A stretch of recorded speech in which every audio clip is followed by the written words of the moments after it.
தான ஸ்ரீ ஜோசப் விஜய் எனும் நான்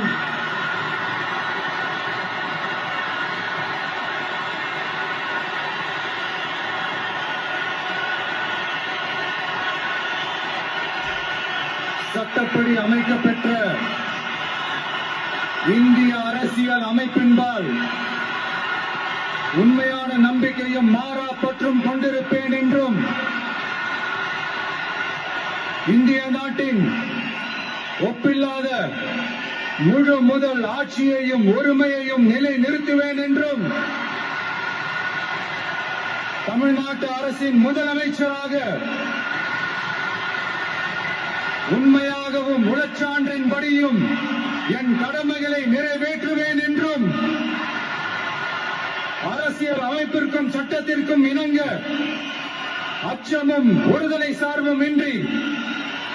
விருப்பு வெறுப்பை விலக்கி பலதரப்பட்ட மக்கள் அனைவருக்கும்